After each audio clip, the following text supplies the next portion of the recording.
So just about 1 year ago today, I came up with this brilliant idea to attempt to do 12 30-day experiments, an entire year filled with different self-development practices, things that I'd been neglecting, putting off, or hadn't yet even thought of. The idea wasn't to make all these habits stick all year long, but to simply try new things and push myself to do things that I hadn't done before. And let me tell you, I learned a lot. I screwed up a lot too. So I quit sugar, took cold showers, woke up at 5 a.m. every day. So I'm running on like 5 hours of sleep probably. Meditated for 1 hour a day. This fly was definitely testing me on this meditation. I didn't get it. Journaled. I don't really have any struggles to write about until I did. Tried to build 3 habits at the same time. Honestly, I have not felt this good in a long time. I quit caffeine. I've been thinking about this moment for the past 30 days. Oh my God, stop. I counted every single calorie. Tried intermittent fasting. There it is. I can eat, yay! Scheduled each minute of my day. I did breath work. I did not expect to get as emotional as I did. And I tried meth every day for 30 days. So, Natalie and I have been doing meth for 2 weeks now. No bubbles. I definitely am feeling some effects from it. I feel like a MILF. It's making me much more manic and just willing to do demonic shit. Minimalist, I'd like to I have never done meth. I will never do meth. It was not a 30-day experiment. That was Captain Sinbad. He's got an amazing YouTube channel that you should definitely check out. He talks about self-development. But again, yeah, no, I didn't do meth. Make no mistake about all these experiments, they were largely a selfish practice. I was trying to better myself. But along the way, as I shared my learnings with all of you, I started to see thousands of you attempt the same experiments and share your own progress online. So I think it's fair to say that we all collectively learned a lot about how to tackle new challenges, build habits, and most importantly, to try, to push ourselves to do things we never thought we'd have the courage or willpower to do.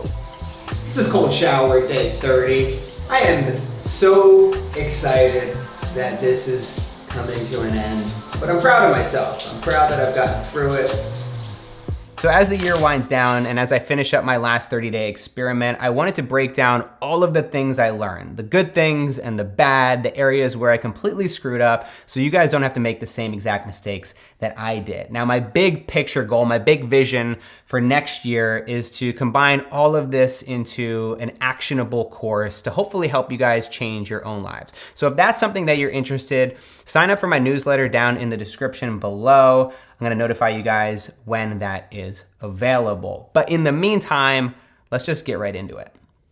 So I distinctively remember thinking to myself early on, I'm probably overcommitting here. Do I really want to commit to doing one 30-day experiment back to back to back for an entire year? But then I said, screw it. Let's just give it a shot and see where things end up. So I didn't know what I was getting into. I didn't know what challenges I would yet face, but I just got started. And that's probably the best advice I could possibly give you is don't overthink things. Don't try to think through every hypothetical future problem that you'll face. Just get started. Use that motivation and inspiration, that initial spark to try something new. And then trust me, you will figure out those problems when you get to them. But that's not for right now. Right now is to just take action. And I can tell you firsthand that I made a lot of assumptions about building habits that I eventually realized were wrong. Like back in 2018 when I suggested, if you're able to develop this one habit this month and a new habit next month and so on for an entire year, that's 12 new habits that you've developed and brought into your life. That, as it turns out, was a bit more ambitious than I had thought. It sounded great in theory, but completely impossible in practice. It was difficult enough for me to keep these habits going for 30 days, but to layer them on top of each other and stack them on top of each other over the course of a year was absolutely unrealistic. And the disappointing side of that was that I learned firsthand just how difficult habit change truly is. But then on the positive side, I realized that you actually don't need 12 habits to live a really good life. The sentiment behind my original statement is that it's better to start slow and steady and take things one thing at a time. And that has definitely been proven through my own life experience. Build just one habit at a time instead of trying to tackle 5 in 1 month. If you focus on the right habit, it can cause a ripple effect throughout other areas of your life. You just have to choose wisely where to start for yourself. So if I were to pick 3 habits that have changed my life the most, I would choose exercise, eating healthy, and working on my business. And I would count working on my business as a habit because it was something that I had to build into a routine that I had to do every day, regardless of how much money I was making. And for all of these habits, that was the greatest investment I made, was to work on them when I didn't feel like it, when I didn't have the time, when I didn't think things were actually gonna work out. When I showed up and just did the small things each day, that's when I saw the biggest growth in the long run. It wasn't from journaling daily or waking up at 5 a.m. When I built the habit of exercising on a regular basis back in college, that changed everything for me. That was the spark that led to so many other positive changes in my life. It was just doing one very simple thing on a regular basis. Now, the 3 habits that helped me out the most are for me. And I heard from you guys in the comments over the past 12 months the things that have really helped to change your own lives. And I took note and even tried many of them. You guys said that waking up at 5 a.m., doing intermittent fasting, and journaling every day were absolute game changers. And I believe it. But as I tried those things for myself, I learned they didn't help me nearly as much. Which is really important because we often hear what's worked for others, especially those who have achieved some level of success, and we think that's the reason why they became successful. The truth is that there are hundreds and hundreds of factors that go into someone's success. Some that are controllable, others that aren't. Some are completely arbitrary, and others might happen to work for that person, but not for you. I think the results of the one experiment that surprised me the most was waking up at 5 a.m. every day. I was so certain it would change my life for the better, that I would be crazy productive and efficient during this time. But it ended up being a complete nightmare and ruined my sleep schedule, and thus my productivity. Oh, fuck. But this was a valuable lesson. First, it made me more confident in my current schedule. Instead of feeling like I was being lazy for waking up at 8 a.m. or 9 a.m. or even later on some days, I realized I was just giving my body what it needed, which was sleep. And I learned how much I value flexibility. While I love to have a structured routine, my days and weeks vary widely. And there are just gonna be days where I stay out late and the next morning I need to sleep in. So yeah, waking up at 5 a.m. every day, it might work for you. It definitely did not work for me. It didn't work for Natalie either. That was definitely my least favorite. It's actually selfish. Like, I didn't choose to do this challenge, but because we share the same bedroom, the same bed, you forced me into this misery for 30 days. I hear all the time from people who say they're not sure what they want to do with their life. They're stuck, they're bored, they're uncertain of what their passions really are. And if you find yourself in this position, the best thing that you can do is to take cold showers. What the fuck? That's my nightmare. Okay, well, not exactly. I don't think cold showers are really gonna help you out that much, to be honest. But what I will say is experimenting, trying different things, getting curious, tapping around and playing around with other people's passions. That's really what's gonna help you the most. The reason I took cold showers every day for 30 days wasn't because of the physical benefits. Whether it reduces inflammation, reverses muscle soreness, or heals a chronic illness, I'm not really sure if that's true. But the real reason I did it was to embrace what Julian Smith calls the flinch. It's not about the cold shower. It never was. It was never about any single moment. It's about a habit of doing something that is hard just because the other side is better and because the next flinch is going to be easier as a result of you doing this one right. There are limitless ways that the flinch infiltrates our lives and prevents us from doing the things that we really want to do in life. For me, at the beginning of the year, I was flinching pretty hard when I was thinking about whether I wanted to do these 30-day challenges to begin with. For you, it may be starting that blog or trying photography for the first time. But the more we push ourselves into discomfort, seeking discomfort, as my friends at Yes Theory might say, the more we open ourselves up to a world of possibility. And for you, it might start with taking cold showers. Seriously, go take a cold shower right now. I'll wait. We got plenty of time.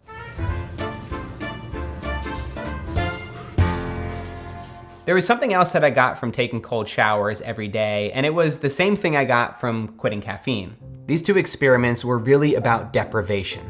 By proactively removing something from my life every day for 30 days, I grew to appreciate it even more. And I also grew more resilient. I realized that if I just had to, I could live without warm showers and coffee.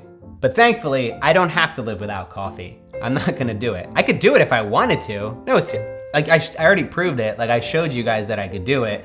Why would I give it up? I don't want to. I'm not gonna do it. I can't do it ever again.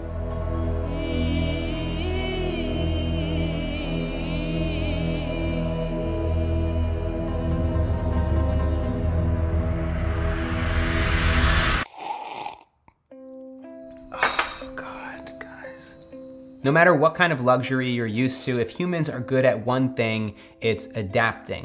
And I personally learned that by pushing through these moments of deprivation and pain, it made me much stronger than I otherwise would have been. As Dr. Claire Weekes once wrote, strength is not born from strength. Strength can only be born from weakness. So be glad of your weaknesses now. They are the beginnings of your strength. As physical strength can be built upon a scrawny frame, so too can mental and emotional strength. It takes work though, and courage, to face these failures and shortcomings. The only real way to strength is through pain. I'm gonna break down all the practical things I learned about habit change in my next video, but I do think it's worth mentioning just how truly difficult it was to do each of these experiments back to back to back. To back, to back, to back, to back, to back, to back. I was really hard on myself to stay consistent and keep up with each of these challenges and stay committed every single day. Matthew hated himself. when he missed a day. I actually was kind of like, why? You know, like, oh, you said you were gonna do something and you don't do it. Kind of story of my life. But I guess I didn't understand the commitment. Like it's something that it's self-imposed. So like, why? Even with my desperate loyalty to these challenges, I failed a lot. I missed days. Like when I was journaling every day while traveling at the same time, we'd come back at the end of a long day, 11 o'clock at night, and I'd scribble down a few notes into my journal and be like, well, there it is, I journaled. That counts, right? And then I'd feel immediately guilty for not really showing up, for failing to commit to my challenges. And that started to weigh on me in a way that was probably unhealthy. Along the way, I was open and transparent about these failures, but I still put a lot of unnecessary pressure on myself to follow through even when things weren't working out. Part of that is because of my desire to want to make a really great video. The other part was my ambition and drive to do things the quote unquote right way. And this is what happens to me all the time when I try to wake up early, or if I try to build a habit, I try to start exercising, eventually something's gonna happen. You're gonna get sick, you're gonna travel, you're gonna go on vacation, and you're gonna get jet lag, and you're not gonna be able to keep up with the same exact routine that you've been trying to build. This was just a reminder that I need to put my health and my wellness first above this religious dedication to an arbitrary challenge. Managing my own crazy high expectations and not getting too hard on myself when things weren't going according to plan became a challenge in and of itself. I had to continually remind myself that this is just a part of the process. If I wasn't getting the results that I was looking for, or if I kept failing and messing up, that was okay. It's okay to fail. And that is something that I'm continuing to learn, but the older I get, the more I realize that putting this kind of crazy pressure on yourself to be perfect, if that's even a thing, is probably not gonna make you happy in the long run. So if you did the math at the beginning of the video, you'll realize that I actually failed to reach my goal of doing 12 30-day experiments. I fell one short and did 11. You see, at the beginning of the year, I didn't have a plan for what I wanted to do for all 12 months. I just got started. And as I got started, a lot of the early ones were really excited. I had like a nervous excitement about quitting sugar and doing the cold showers or quitting caffeine. Like they were really fun to me. And as I started to check these off the list, I found that there were fewer and fewer things that I was really excited to try. Hence why I ended up only doing 10. I stopped a little bit short. And that's kind of what I'm taking into this next year, that even if you do make a commitment to something and you really give it a shot, you don't always have to follow through. It's what Seth Godin calls the dip. Even when you battle through those really difficult parts, then you realize that, is it something worth continuing? Is it something that you truly enjoy? Or is it something that's worth quitting so you can dedicate your time to other things you're really interested and passionate in? So next year I'll probably do a couple 30-day experiments, but definitely not nearly as many as I've done this past year. Truthfully, it was just exhausting in the long run. Out of all these experiments that I played with this past year, there were a few that actually stuck, like quitting sugar. Well, obviously sugar is still a part of my diet. It's a much smaller role. The second thing was meditating. While I don't meditate every day, I wish I did, I do meditate a lot more often than I was. And the final thing was scheduling every minute of my day. I still continue to keep track of my calendar and schedule things out on a 30-minute basis. And even though I didn't implement and bring all of these habits into my life every single day going forward, there was something that I learned from each and every one of them. And the only way, the absolute only way for you to find out whether they'll work for you is to give it a try for yourself.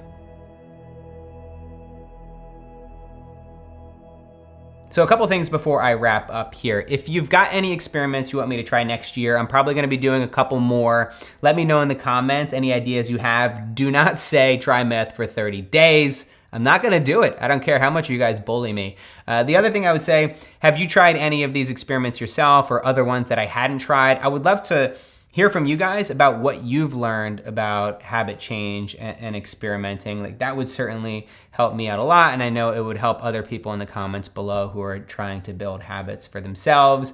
Thank you guys so much for watching. I can't tell you how crazy it's been over the past year, the growth of the channel, just the community, how amazing and polite and respectful people have been in the comments. It's just so cool to see people genuinely excited about self-development and trying a lot of these things for yourself. Like, it means the most to me when I get comments from people who say that my videos or the ideas that I've talked about on the channel have helped them in some way. Like, that to me is just, it's mind-blowing. I'm incredibly fortunate, and I will never be ungrateful for what you guys have given me. So thank you so much for everything that you've done to change my life this past year.